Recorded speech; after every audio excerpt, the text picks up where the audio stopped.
চট্টগ্রাম মহানগর ছাত্রদলের সাবেক যুগ্ম সাধারণ সম্পাদক সাইফুল ইসলাম সাইফের নির্দেশনায় শহীদ রাষ্ট্রপতি জিয়াউর রহমানের ৪৪তম শাহাদাত বার্ষিকী উপলক্ষে আমিন শিল্পাঞ্চল ৪৩ নং সাংগঠনিক ওয়ার্ড যুবদল ও অঙ্গ সংগঠনের দোয়া ও মিলাদ মাহফিল অনুষ্ঠিত হয়েছে।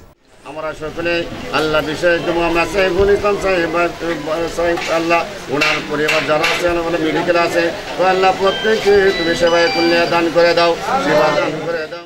শনিবার সন্ধ্যায় শান্তিনগর এলাকায় শহীদ জিয়ার আত্মার মাগফিরাত কামনা করে আয়োজিত এই অনুষ্ঠানে ওয়ার্ড যুবদলের সাবেক যুগ্ম আহ্বায়ক বেলাল হোসেন হামজা, পাঁচলাশ থানা যুবদল নেতা মোহাম্মদ আলতাফ, ওয়ার্ড যুবদল নেতা সাখাওয়াত হোসেন সানি, শান্তিনগর ইউনিট যুবদলের সাধারণ সম্পাদক সাদ্দাম হোসেন, ওয়ার্ড যুবদল নেতা সোহেল মাসুদ, টিপু সুলতান, মোহাম্মদ শহীদ, রুবেল, মোহাম্মদ হাসান, জিয়া, মোহাম্মদ মিলন, মোহাম্মদ জালাল, হৃদয়, মোহাম্মদ কামরুল, আরিফ, মোহাম্মদ রবি, সাইফুল ইসলাম, মহিকুল সহ আরও অনেকে উপস্থিত ছিলেন।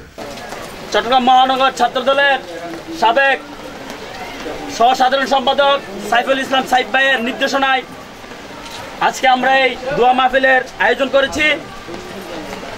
আমাদের একটাই কথা, বাংলার রাখাল রাজা শহীদ রাষ্ট্রপতি জিয়াউর রহমান ছিলেন এই দেশের, আবার এই বাংলাদেশের মাটি ও মানুষের নেতা।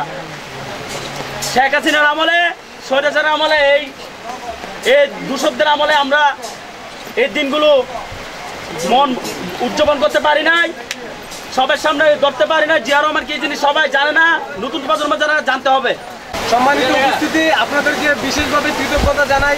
আজকে শহীদ রাষ্ট্রপতি জিয়াউর রহমান, বাংলার রাখাল রাজা, বহুদলীয় গণতন্ত্রের প্রবক্তা শহীদ রাষ্ট্রপতি জিয়াউর রহমানের মৃত্যুবার্ষিকী উপলক্ষে সাইফুল ইসলাম সাইফ ভাইয়ের নির্দেশনায় আজকে এই মিলাদ ও দোয়া মাহফিলে আপনারা যারা উপস্থিত হয়েছেন সবাইকে আমরা অন্তঃস্থল থেকে ধন্যবাদ ও কৃতজ্ঞতা জ্ঞাপন করছি।